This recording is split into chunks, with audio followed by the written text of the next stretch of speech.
हाँ जी मेरे प्यारे प्यारे भाइयों और इन भाइयों की प्यारी प्यारी बहनों, आप सभी का आपके अपने चैनल एसाज मैथमेटिक्स पर तहे दिल से वेलकम है, स्वागत है दोस्तों। फिर से एक बार आप सभी का इंपोर्टेंट सवालों के अंदर जो है स्वागत है। आज अपन बात करने वाले हैं x square minus two x minus eight के शून्य के ज्ञात कीजिए और शून्यकों के संबंधों की सत्यता की हमें क्या करनी है, जांच करनी है। सबसे पहले तो इसके हमें क्या निकालने हैं, शून्यक निकालने हैं और इसके बाद में जो है इसके शून्यकों के संबंधों की सत्यता की जांच करनी है। ठीक है ना। तो सबसे पहले तो अपने को क्या करना पड़ेगा, एक्स की वैल्यू फाइंड करनी है।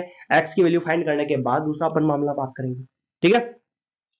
तो जैसे कि सवाल जो है अपना x square minus two x minus eight ये आपके सामने लिखा हुआ है।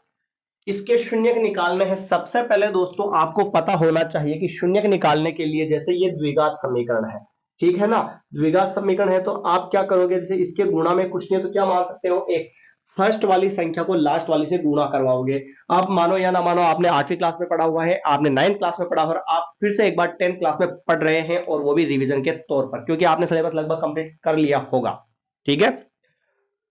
गुणा में कुछ नहीं है, आगे एक मान लिया। फर्स्ट वाली संख्या को लास्ट वाली से गुणा करवाओगे। एक को गुणा करवाएंगे 8 से, एक इंटू क्या हो गया 8, ये लिख दिया 8। कुछ नहीं था तो ये समझ लिया अपन ने, यहां पर फर्स्ट वाली को लास्ट वाली से गुणा करवाया, आ गया 8। 8 के गुणनखंड कितने होते हैं दोस्तों, 4 बार, फिर 2 का भाग इसमें 2 बार, फिर ये 1 बार। इसके जो गुणनखंड आ गए वो आ गए 2 इंटू 2 इंटू 2, ये हो गए इसके गुणनखंड। अब ये जो गुणनखंड आए हैं ना, ये जो गुणनखंड आए हैं, इन गुणनखंड को आपको ऐसा सेट करना है कि जोड़ो या घटाओ तो बीच वाली संख्या आ जाए, और बीच में कितना है, माइनस का 2 दे रखा है दोस्तों। तो ध्यान से देखिएगा आप, इन दोनों को ले लू मैं साथ में, 2 इंटू 2 कितना हो जाएगा, 4 हो जाएगा, और फिर बचेगा कितना, 2। 4 में से 2 जाएगा तो 2 आएगा या नहीं आएगा डियर, आएगा। पर हमें 2 किसका चाहिए, माइनस का 2 चाहिए। और इसके लिए हम क्या करेंगे, ध्यान से देखना, 4 को ले लेते हैं माइनस का और 2 को ले लेते हैं प्लस का, यानी बड़ी संख्या माइनस की तो आंसर माइनस में, और 4 में से 2 गए कितने आ गए, 2 आ गए। यहां तक क्लियर। थोड़ा सा हार्ड भी पड़ेगा, जिसने अगर पहले नहीं समझा है तो उसके लिए थोड़ा सा ये सवाल जो है मुश्किल हो सकता है, पर बाकी एकदम इजी और आसान है। ठीक है। चलिए अब क्या करना है, फर्स्ट वाली संख्या को तो यूं का यूं लिखना है, एक्स की पावर 2। 1 को समझने के लिए लिखा, बाकी लिखना नहीं है। एक्स की पावर 2, बीच वाली संख्या हटेगी और उसकी जगह ये गुणनखंड हमने बनाए वो आएंगे, यानी माइनस का तो 4 और उसके साथ में क्या आएगा एक्स, और फिर प्लस का 2 और उसके साथ में भी क्या आएगा एक्स, और फिर आ जाएगी पीछे वाली माइनस के 8। बीच वाली संख्या हटानी है अपने को, और फिर उसकी जगह गुणनखंड जो हमने जमाए हैं वो लिखने हैं। आगे बढ़ते हैं दोस्तों। अब हो गए 4 स्टेप, यहां पर क्या मान लो, बराबर में 0 मान लो आप, है ना। 4 स्टेप हो जाती है तो इसको ऐसे लिखे, x की पावर 2 है तो x इंटू एक्स, माइनस 4 को क्या लिख सकते हैं, 2 इंटू 2, और इंटू में क्या चलेगा x प्लस 2 इंटू एक्स की, x का x ही, माइनस 8 का गुणनखंड 2 इंटू 2 इंटू 2 और इज इक्वल टू 0। यहां तक कोई तकलीफ है, इसके गुणनखंड 2 बार लिख दिए, 4 के भी लिख दिए, 2 इंटू एक्स लिख दिया, 8 के लिख दिए। अब आपको क्या करना है, 4 स्टेप बन गई, 1 2 3 4। 4 स्टेप जो बनती है उसमें से आपको क्या करना है, पहली 2 में से कॉमन लेना है और लास्ट की 2 में से कॉमन लेना है। और माय डियर फ्रेंड्स आपको बता दूं कि कॉमन लेने का मतलब क्या होता है, कि जो संख्याएं दोनों में सेम मिलेगी उसको अपन क्या करेंगे, बारला फेंकेंगे। ठीक है ना। कैसे देखना जरा ध्यान से, पहली और इन दोनों में से कॉमन लेंगे और इन दोनों में से कॉमन लेंगे। आपको निशान नहीं करना है, समझाने के लिए मैंने यहां पर कर दिया है। x और x दोनों में है, x को लिया बाहर, x बाहर लिया तो बचा कितना, x बचा, फिर क्या बचा आगे, माइनस बचा। x बाहर ले लिया तो 2 इंटू 2 कितना बचा डियर, 4 बचा।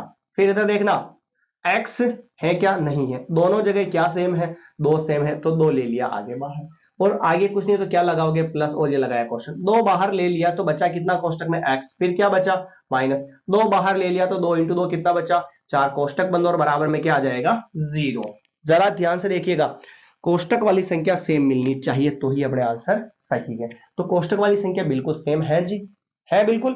चलिए दोनों कोष्टक वाली संख्या सेम है तो डायरेक्ट समझने के लिए क्या करेंगे अपन के, कोष्टक वाली संख्या अगर सेम हो तो उसको कितनी बार लिखनी है, एक बार लिख लो, और बाहर वाली को भी कोष्टक में बंद कर दो और बराबर में क्या चल रहा है 0। और बाकी आपको पता ही है कि जो कोष्टक वाली संख्या सेम है, उसको हमने क्या किया, वापस एक बार यहां से कॉमन ले लिया, तो फिर बचा कितना, इधर तो x बचा, इधर कितना बचा, 2 बचा। वरना डायरेक्ट समझ सकते हैं अपन कि बाहर जो सेम सेम है उसको लिख दो और एक बार जो बाहर बची उसको लिख दो, बराबर में 0 आ जाए। क्लियर यहां तक?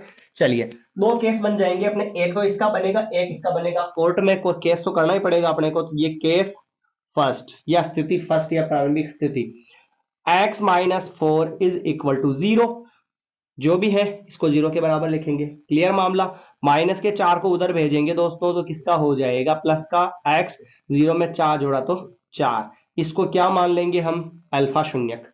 Is that clear? चलिए फिर बात करते हैं दूसरे केस की। इधर तो अपन जीत चुके हैं। केस सेकंड जो है वो होगा इसका x plus 2 is equal to 0, x plus का 2 उधर जाएगा, किसका होगा डियर, माइनस का, तो क्या बचा, माइनस के 2 बचे। इसको क्या मान लेते हैं, बीटा मान लेते हैं। पहला शून्यक अल्फा हो चुका है और दूसरा शून्यक क्या हो चुका है, बीटा यहां पर हो चुका है, बेटा नहीं बीटा। हाँ चलिए थोड़ा सा आगे और इसको समझते हैं अपन। अल्फा और बीटा शून्यक आ चुके हैं, दोनों शून्यक आ गए। अब हमें शून्यकों के संबंधों की सत्यता की जांच करनी है, तो लीजिए सबसे पहले तो क्या करेंगे, हम निकालेंगे अल्फा प्लस बीटा, इसे बोलते हैं शून्यकों का योग। अल्फा प्लस बीटा यानी अल्फा और बीटा को क्या करना है, जोड़ना है। अल्फा प्लस बीटा, अल्फा का मान 4 प्लस बीटा का मान -2, तो कोष्टक में बंद कर दिया। दो चीजें हैं साथ में आने पर डियर, आप सभी को पता है कि अपन कोष्टक में बंद करते हैं। फिर alpha plus beta is equal to 4, plus और माइनस क्या होता है माइनस और ये 2, तो अल्फा प्लस बीटा बराबर क्या आ गया, 2 आ गया। कोई दिक्कत है यहां तक? ये आ चुका है अल्फा प्लस बीटा, और ये किस में चल रहा है, जांच में चल रहा है, आंसर है ना। ये अल्फा बीटा योगफल आया। अल्फा प्लस का मतलब क्या होता है, योग, और अल्फा और बीटा क्या है यहाँ पर, शून्यक, तो शून्यकों का योगफल आया अभी फिलहाल तो, है ना। अब हमें निकालना है शून्यकों का गुणा यानी अल्फा बीटा, और अल्फा बीटा यानी कि अल्फा का मान कितना है दोस्तों, 4 है, बीच में कुछ नहीं है तो इंटू मानना, अगर बीटा का मान कितना है, -2 है, इसको कोष्टक में बंद कर दिया। फिर alpha beta is equal to 4 2 8, और माइनस को कहा ले लिया आगे। ये आ चुका है अल्फा बीटा बराबर -8, ये शून्यकों का योगफल आया 2 और ये शून्यकों का गुणनफल आया -8। Is that clear? यहां तक सवाल अभी खत्म नहीं हुआ है, आगे और भी करना आपने को, तो देखना ध्यान से। अब आएगा सूत्र द्वारा जांच। सूत्र द्वारा जांच यानी सूत्र के द्वारा आपको जांच कैसे करनी है, तो उसके लिए फॉर्मूला होता है अल्फा प्लस बीटा का -b/a, ये होता है फॉर्मूला। अब थोड़ा सा अपन उधर बढ़ते हैं। पहली क्लास आपने देखी होगी, तो मैंने आपको बताया था कि द्विघात समीकरण का जो दोस्तों व्यापक रूप होता है वो क्या होता है, ax² + bx + c is equal to 0। ax² + bx + c is equal to 0, यानी x के गुणा में क्या होता है, a होता है। तो यहां पर मुझे बताओ, सॉरी x² के गुणा में है ना, तो x² के गुणा में कुछ नहीं है, यहां पर तो हमने क्या माना, 1 माना, तो यानी a का जो मान है वो क्या हो जाएगा, 1 हो जाएगा। और फिर x के गुणा में b, x के गुणा में b, तो x के गुणा में यहाँ पर 2 है और उससे पहले क्या है, माइनस है, तो माइनस को भी साथ में उठा लो दोस्तों, तो b इज इक्वल टू -2। और c एग्जैक्ट संख्या, सिंपल जो संख्या होगी वो अपना क्या होगा, c होगा। तो इज दैट यहाँ पर क्या होगा, -8 हो जाएगा। तो c का मान कितना हो चुका है, -8 हो चुका है। ये हो चुके हैं हमारे पास a, b और c के मान। आपको उम्मीद करता हूं कि अच्छे से यही समझ में आ रहा होगा, ठीक है ना। x² के गुणा में a, तो यहां पर x² के गुणा में 1 माना, तो a का मान हो गया 1। x के गुणा में b, तो यहां पर x के गुणा में -2 है, तो b का मान -2। और सिंपल संख्या c है दोस्तों, तो सिंपल संख्या यहां पर -8 है, तो c का मान -8 हो चुका है। ठीक है, चलिए आगे बढ़ते हैं। अल्फा प्लस बीटा बराबर -b का मान कितना है, -2। ये तो फॉर्मूले वाला माइनस और ये माइनस आंसर वाला, तो ये कोष्टक में बंद कर दो। और बटेवा में a का मान कितना है, 1 है। अल्फा प्लस बीटा बराबर माइनस माइनस क्या हो जाएगा, प्लस हो जाएगा, और प्लस लगाना जरूरी है नहीं, 1 का भाग 2 में लगाओगे कितनी बार जाएगा, 2 बार। चलिए ये तो आया योगफल। अब आता है गुणनफल शून्यकों का, वो किसके द्वारा निकालेंगे, सूत्र के द्वारा, तो c/a। अल्फा बीटा सी का मान -8 और बटेगा में ए का मान कितना है 1, तो alpha beta is equal to -8। ये आ चुका। देखिए आप जरा ध्यान से देख सकते हैं माय डियर कि हमने जो मान निकाला अल्फा प्लस बीटा वो 2 आया, इधर भी अल्फा प्लस बीटा 2 आया, अल्फा बीटा -8 आया, इधर सूत्र के द्वारा भी अल्फा बीटा जो है माइनस का कितना आ चुका है 8 आ चुका है। तो दोस्तों अगर आपको ये सवाल समझ में नहीं आया है तो एक बार इस सवाल को रिक्वेस्ट है कि पूरा सवाल को वापस जरूर देखें और फिर भी दिक्कत है तो कमेंट जरूर करें और अपने दोस्तों के साथ शेयर करना ना भूलें। ये था आज का जो अपना सवाल है, शून्यक ज्ञात करने का तरीका और फिर शून्यकों के संबंधों की सत्यता जांच करने का तरीका। ये ठीक है दोस्तों। इसका जो अगला सवाल है उसको भी अपन इसी क्लास में फिनिश करने वाले हैं। अगला जो महत्वपूर्ण सवाल है,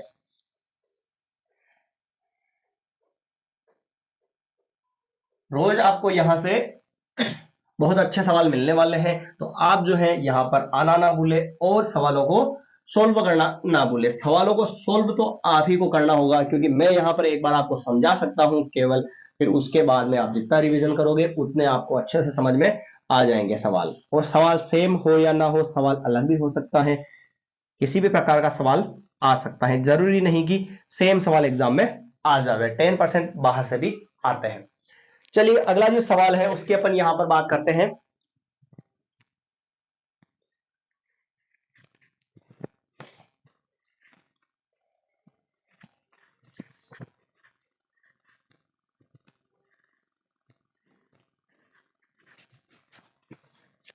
अगला सवाल हमारे पास दे रखा है 2 7 12 डॉट डॉट डॉट और 10वां पद निकालना है। 2 7 डॉट 10 12 दे रखा है यहां पर, है ना, फिर dot dot dot dot AP का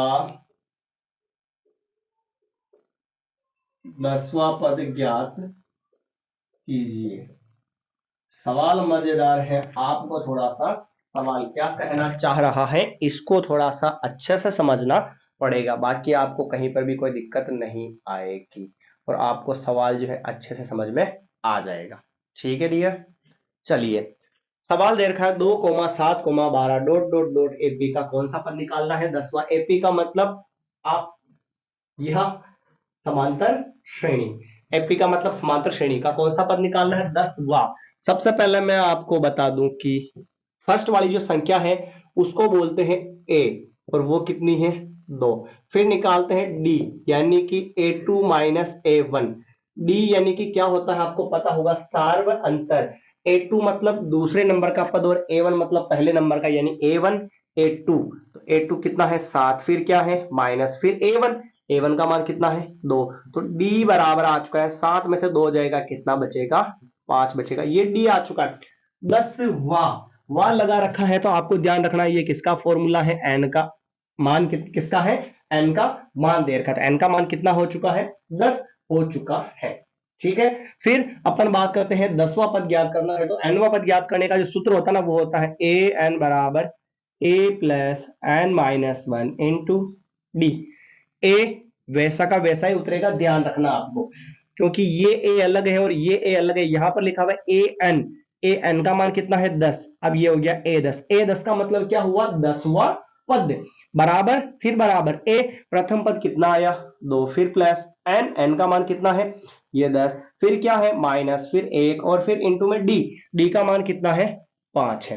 तो ये हो गया ए 10 बराबर 2 प्लस 10 में से 1 गया तो 9 और इंटू 5, तो ये ए 10 बराबर 2 प्लस 9 5 या 45 और ये आ चुका है यहाँ पर 49, यानी कि 10वां जो पद होगा वो कितना हो चुका है दोस्तों 49 हो चुका है।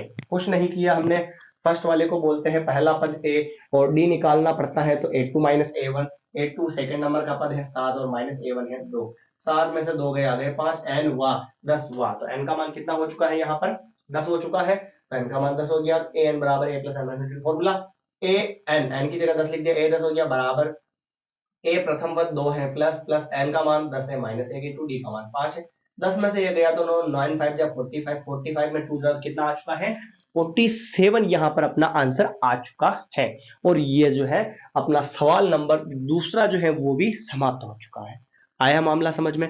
चलिए अब एक दो छोटे छोटे सवालों की अपन यहां पर बात कर लेते हैं कि छोटे छोटे जो सवाल हैं वो कैसे आ सकते हैं। जरूरी नहीं कि वो पांचवें चैप्टर से ही हो, हम कोई सा भी चैप्टर उठा सकते हैं, पर वो सवाल धीरे धीरे धीरे धीरे जब आप जितनी क्लासें मैं यहां पर डालूंगा आप सारी क्लासेस अगर देख लेंगे तो 100% श्योर है कि आपका जो पूरा जो बुक है उसके सारे जो इंपोर्टेंट सवाल हैं इन क्लासों के अंदर समा जाएंगे। ठीक है ना, जैसे मेरे को याद आ रहा है वैसे देखता जा रहा हूं मैं और आपको समझाते जा रहा हूं। ये आज का हो चुका है सवाल नंबर दूसरा। अब कुछ बात कर लेते हैं छोटी छोटी मगर मोटी बातें, यानी कि छोटे छोटे सवालों की जो आपके परीक्षा में आने लायक है। अगला जो तीसरा सवाल है अपना, आज का तीसरा जो सवाल है माय डियर वो ये है कि स्पर्श रेखा पर आधारित जितने भी हैं उनको सभी को अपन कंप्लीट कर लेते हैं। स्पर्श रेखा से संबंधित है ना, स्पर्श रेखा से संबंधित एक एक नंबर के प्रश्न बनते हैं, जितने भी हैं इन सभी को अपन यहां पर 5 या 1-2 मिनट में ही अपन यहां पर कंप्लीट कर लेंगे। ठीक है ना। स्पर्श रेखा से संबंधित क्या क्या प्रश्न बन सकते हैं छोटे छोटे, उनकी बात करें तो जैसे कि सबसे पहले बात करते हैं व्रत की, तो ये अपना क्या हो चुका है, एक व्रत। किसी एक निश्चित बिंदु से, किसी एक निश्चित बिंदु से समान दूरी पर स्थित बिंदुओं का जो बिंदु पथ होता है उसको क्या बोलते हैं, हम व्रत बोलते हैं। का मामला यहां तक सेट है। चलिए उसे बोलते हैं व्रत। अब बहुत सारे तरीकों से प्रश्न बनते हैं इसमें, एक कि आपको ध्यान रखना है बाहरी बिंदु से, यहां पर लिख दूं मैं बाहरी बिंदु से, ठीक है, व्रत के ऊपर और व्रत के बिंदु पर, ठीक है, ध्यान से देखना, बाहरी बिंदु से व्रत पर कितनी स्पर्श रेखाएं खींची जा सकती है। स्पर्श रेखा किसको बोलते हैं ये तो पता है ना डियर, स्पर्श रेखा किसको बोलते हैं, स्पर्श रेखा उसको बोलते हैं जो व्रत को एक बिंदु पर काटे, यानी कि उसको टच करके निकल जाए, व्रत को एक बिंदु पर काटे उसे क्या बोलते हैं, स्पर्श रेखा कहते हैं। ये इसकी क्या है, स्पर्श रेखा है। ठीक है, तो बाहरी बिंदु से व्रत पर कितनी स्पर्श रेखाएं खींची जा सकती है। बाहरी बिंदु जैसे बाहर ये कोई बिंदु है, इससे देखो ये एक स्पर्श रेखा और ये देखो कितनी स्पर्श रेखा हो गई, हालांकि इसने इसको काट दिया पर ये इसकी स्पर्श रेखा मान लेते, यहां से टच करके निकल गए, तो एक और दो, तो बाहर कोई बिंदु अगर मान लेते हैं तो उस बाहरी बिंदु से किसी व्रत पर कितनी स्पर्श रेखाएं खींची जा सकती है, हमेशा 2 स्पर्श रेखाएं खींची जा सकती है। ठीक है, फिर बात कर रहे हैं व्रत पर, व्रत पर यानी व्रत के ऊपर जो है कितनी स्पर्श रेखाएं खींची जा सकती हैं। व्रत के ऊपर, भाई पॉइंट का नाम नहीं लिया प्रश्न ने, व्रत के ऊपर ये लीजिए, ये लीजिए, ये लीजिए और ये लीजिए, और यहां पर भी बन सकती है, ये भी बन सकती है, ये भी बन सकती है, ये भी बन सकती है, बहुत सारी बन सकती है ना। ठीक है, तो व्रत पर जो है अनंत, गिन ही नहीं सकते, व्रत पर जो है अनंत स्पर्श रेखाएं खींची जा सकती हैं। व्रत के ऊपर अनंत स्पर्श रेखाएं खींची जा सकती है। मामला क्लियर।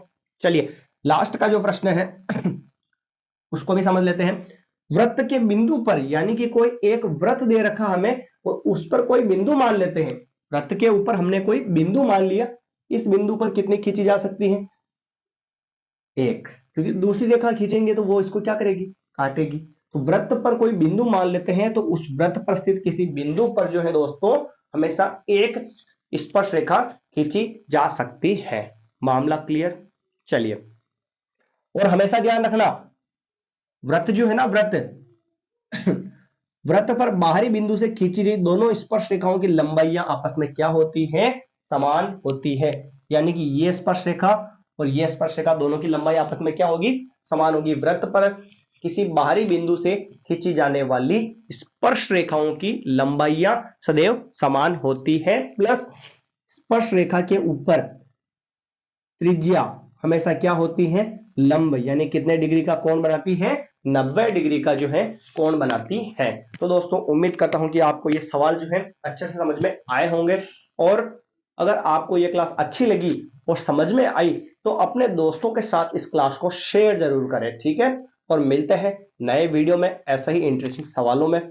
अपन जो भी दिक्कत होगी उनको अच्छे से बैठकर सॉल्व करेंगे। और हाँ, आपको कोई सवाल समझ में नहीं आ रहा हो तो उसके लिए भी आप कमेंट कर सकते हो कि सर हमें यह सवाल समझ में नहीं आ रहा है। सभी आपके लिए ही है। मिलते हैं नए सवालों में। धन्यवाद।